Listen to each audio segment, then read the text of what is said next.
Hey, it's Michael Smerconish. Welcome to the program, everybody, and thank you for being here on this Wednesday. Wednesday, right? Hump Day. Man, time flies. We got a lot of good things going on here today. Rabbi Shmuley Votek, who I like to say is the official rabbi to the Michael Smerconish program, will join me. He wrote something that caught my eye because it was similar to what I've been saying about the problems that continue to plague the Catholic Church. Namely, they need some PR help. They desperately need some public relations counsel that is of this century at the Vatican. And on the website, and as a matter of fact, I'm looking at it right now at Smerconish.com, today's polling question, what drives the pedophilia in the Catholic Church? And I offer you three different options, and I recognize it could be a combination of the three or none of the above, but I want you to pick one. Is it celibacy, which gets my vote? Is it homosexuality? Or is it mental disturbance? And I fully appreciate that you could say, Michael, it's all three. It's a mentally disturbed homosexual taking advantage of the church history of celibacy that is preying on young kids. Me, I think it's celibacy more than anything, that eliminates 99.9% of those who perhaps would otherwise pursue a career in the priesthood, but aren't motivated to do so, and what it leaves behind are some awfully good people and a handful of bad seeds who are right now giving the church a bad name. Also, Jeffrey Stone from the University of Chicago Law School attacked in today's New York Times this issue of, well, conservative jurists, they simply want to interpret the Constitution, and liberal jurists want to expand upon it. He says that's not the case, and I'll let Professor Stone speak for himself. But first, I want to address a subject that is in the news today and will be very much in the news tomorrow, and that is the direction of the space program in the post-shuttle world. I raise this question because tomorrow the president is going to the Kennedy Space Center in Florida, and what he's anticipated to say is already causing a lot of controversy, including in the ranks of some of our most esteemed astronauts. Last summer, my wife and I, we took the boys to the nation's capital where their sister was concluding an internship on Capitol Hill. In other words, it was the family visit, first family visit to Washington, D.C. And it was a spectacular visit. I've been to Washington any number of times over the years, but we'd never been there as a family. So it was the first chance to circle the White House.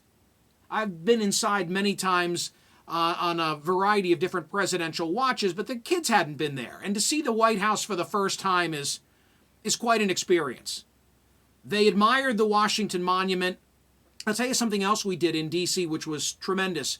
We went to Ford's Theater, where John Wilkes Booth assassinated Abraham Lincoln. It had just been refurbished. If you are going to the nation's capital for a summer vacation this year, and I recommend that you take that trip, you make that trip, especially if you have kids, be sure to see Ford's Theater, because it was really, I don't know what the word is, it was really a learning process to sit in the theater, to look at the box where Booth shot Lincoln, jumped on the stage, and was able to exit. That was really a high point of the trip. So too was the Spy Museum, which the kids particularly enjoyed. But the leader in all of our categories in terms of what did we most enjoy, same for my kids as it was for me when I was their age. Smithsonian, and in particular, Air and Space. There's no admission at those Smithsonian museums. You pay I'll tell you when you're going to pay your admission. You're going to pay your admission tomorrow. April 15. You'll be paying your admission tomorrow to go to Smithsonian for the rest of your life because your tax dollars pay for Smithsonian. I love Smithsonian as an institution, but that National Air and Space Museum is incomparable.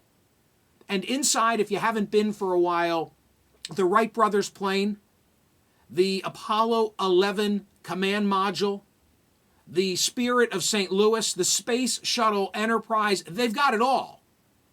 And in a world of iPads and in a world of Blackberries and cable TV and satellite radio and 3D movies like Avatar, it's hard to get excited. about even the space program today because we've seen so much, we've witnessed so much. It's even more difficult for our kids to get inspired about the space program. The good news is at Smithsonian Air and Space, my kids were inspired. And tomorrow, I'm hoping that when the president goes to the Kennedy Space Center in Florida, where he's going to lay out his vision for the country's space program, he will recommit us to manned space travel. Among his intentions, he says in advance, or the White House says in advance, modernizing the Kennedy Space Center, expansion of the private sector and commercial space industries, shifting funding from expensive human spaceflight programs to scientific research, and eventually travel to Mars. I saw a CBS report before I came on the air today that talked extensively about a manned mission to Mars being an objective.